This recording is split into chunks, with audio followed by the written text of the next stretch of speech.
আসসালামু আলাইকুম। আমি শুধু এটুকু বলার জন্য, আমি সারাদিনে যত মিটিং করি, এ পর্যন্ত যত মিটিং করে এসেছি, সবচেয়ে বেশি আনন্দ পাই যখন আপনাদের সঙ্গে এরকম বসার সুযোগ পাই, আলাপ করার সুযোগ পাই।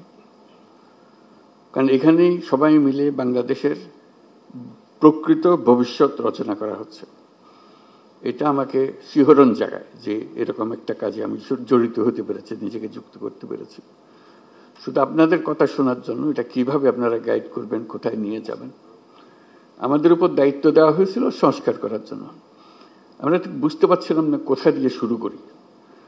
তো প্রথমেই আলাপের মধ্যে নানা প্রসঙ্গে ঠিক হলো যে আমরা কিছু কমিশন করে দিই, যেগুলো দ্বারা কৃতপক্ষে ভেতরে গিয়ে জিনিসটা তৈরি করবে। তো এটা দীর্ঘ প্রক্রিয়া, লোক জোগাড় করা ইত্যাদি। শেষ পর্যন্ত আমরা কমিশন করলাম, প্রথম 6টা কমিশন, পরবর্তীতে আরো 6টা। তো তাদেরকে 90 দিন আমরা সময় দিয়েছিলাম দ্রুত গতিতে কাজ করার জন্য। আমরা খুবই আনন্দিত যে তারা করতে পেরেছে। কয়েকটা কমিশন বেশি সময় নিয়েছে, তাতে কোনো অসুবিধা নেই। এখন কমিশনের রিপোর্ট আসলো, এরপরে আমরা যে ঐক্যমত্য গঠন করতে চাচ্ছি সেটা কিভাবে হবে, সেটার থেকে একটা আইডিয়া আসলো যে একটা ঐক্যমত্য কমিশন বলে আলাদা একটা কমিশন করি। তো সেটা যে ফলপ্রসূ হয়েছে, সেটা প্রফেসর আলী রিয়াজ সাহেব যখনই আমার সঙ্গে বৈঠক করেন, আমি অত্যন্ত আনন্দিত হই যেভাবে আপনারা সহযোগিতা করেছেন, আনন্দ সহকারে পার্টিসিপেট করেছেন। এটা কেন জানি আমার মনে হয়েছিল যে এটা হয়তো সবার আগ্রহ হবে না, কবে পাশ কাটিয়ে যাবে বা ভেতরে ঢুকতে চাইবে না। আমি অত্যন্ত আশ্চর্য হয়েছি এবং অত্যন্ত আনন্দিত হয়েছে যে কত গভীরভাবে আপনারা এটাতে গিয়েছেন। এবং শুধু ওনাদের সঙ্গে, কমিশনের সঙ্গে আলাপ করে না, নিজেদের ভেতরে আলাপ করেছেন এবং আন্তরিকভাবে বুঝে আমাদেরকে বলার চেষ্টা করেছেন, আপনাদের সঙ্গে বিতর্ক করেছেন কমিশনের সঙ্গে। এবং প্রতিবারই যখন প্রফেসর আলী রিয়াজ আমার সঙ্গে কথা বলে, উনি খুব উচ্ছ্বসিত হন। এটা আমাকে অত্যন্ত হৃদয়ে টাচ করে আমাকে, যে এরকম আগ্রহ নিয়ে সবাই যদি আমরা বসি, নিশ্চয়ই একটু ভালো কিছু এর মধ্যে থেকে আসবে।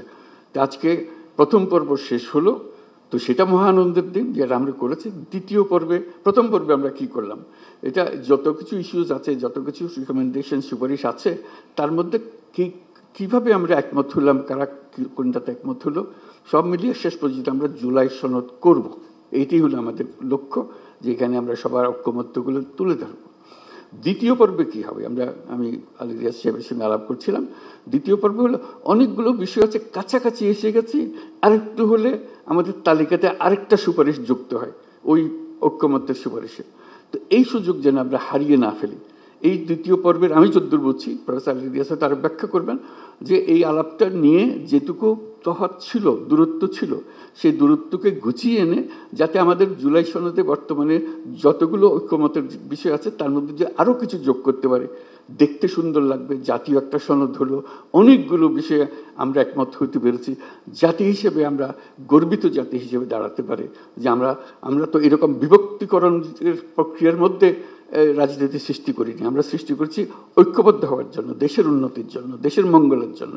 আজকে সেই সবাই উপস্থিত থাকতে পারে, আমি নিজেকে সৌভাগ্যবান মনে করছি। আশা করি আমরা সেই পর্বে ঢুকতে পারবো এবং সেই পর্বে অত্যন্ত চমৎকার একটা জুলাই সনদ আমরা তৈরি করতে পারবো। সবাইকে ধন্যবাদ।